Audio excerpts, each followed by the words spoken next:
Welcome back to another video. Continuation din siya sa ako ang pagka-feeling chef. This time magluto ta og chicken adobo. So ato na naman siyang sugdan og hiwa-hiwa para makasugod na ta og luto. Ang akong gamit diyan kanang kutsilyo nga gabas. And then akong gipanggunting ang kanang mga fats kay dili ko ganahan og maapil akong kaon ng mga fats. So daghan kay kog nakuha. Usahin makakuha tag mga half kilo. So ato na siyang gibutang sa strainer para ato nang hugasan. Dapat hugasan din nato atong mga napalit maski naka-pack man na siyang maayo sa supermarket. Kay lahi ra jud og ganang sure gud nga limpyo ang atong gikaon. So derang atong mga lamas, bombay og ahos atong hugasan. Og ato na siyang i-chop para ready na ta sa atong pagluto.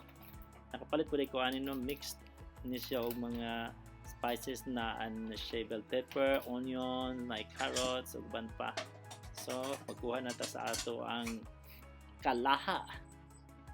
So i-check na to kung limpyo ba yun atong kalaha kay naka-stock na ra ba ni. So make sure nga limpyo ang atong mga gamit sa pagluto.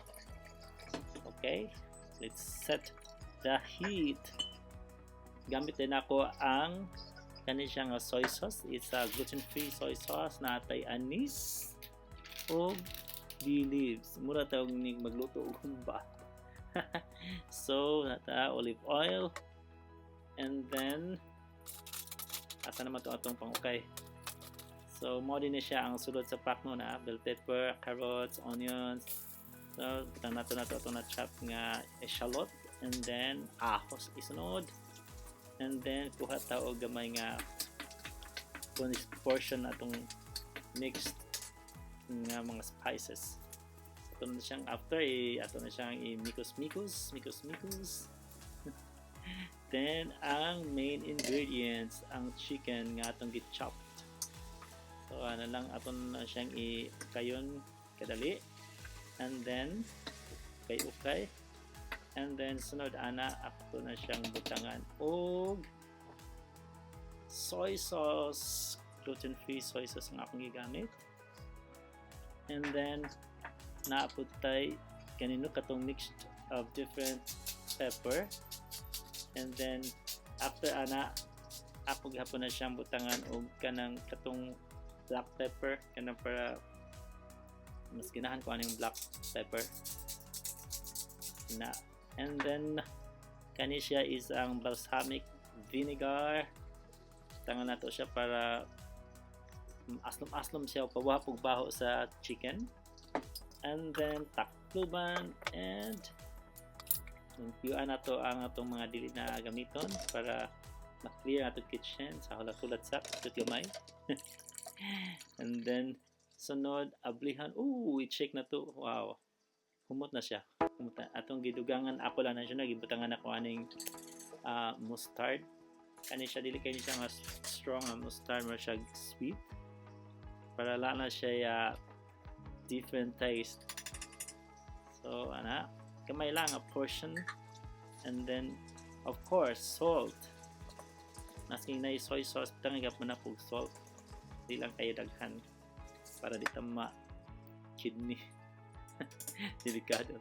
And then mikos again, mikos.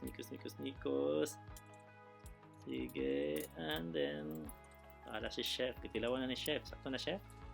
So ibutang ang anis at ibutang siya sa center. And then ako lang siyang gibutangan og mga 2 or 3 ka leaves ani kay og imong butang daghan grabe na siya ka strong ang bawo. So nataktuban, and after hingo na ta, and then wait na lang ta. So kani ako na siyang mga final touches na siya para magwapa nga to ang chicken adobo. Nag-slice ko bell pepper kaning red and green. Humot, careful. Masunog imong naong. So kana aton na siyang isahog diha. Mikos again. Ala. So na-cream na. And then takluban na pod, and then ato sa ning sayawan. So prepare ta sa atong bowl para atong ibutang atong chicken adobo. Kaya atong gi-dry, and then sayo para mas malami ang galot. Mas malami ang atong giluto. Kainan na. Humot na kayo siya. So tanawa. Aton na siyang isulo diha sa atong naandam nga bowl, and wow, look. Yummy. Yummy. Diri ra jud ko nakaluto-luto sa Paris. Practice. Kaya di ko kaluto, di ko kakaon. Let's try. Oh. Yes. Lami kay siya. Tender ang chicken and sarap. Nanunuot ang lasa. Nakasayaw lagi ko sa kalami. Para nako lang ha. Bye-bye. Till next time. Thank you for watching.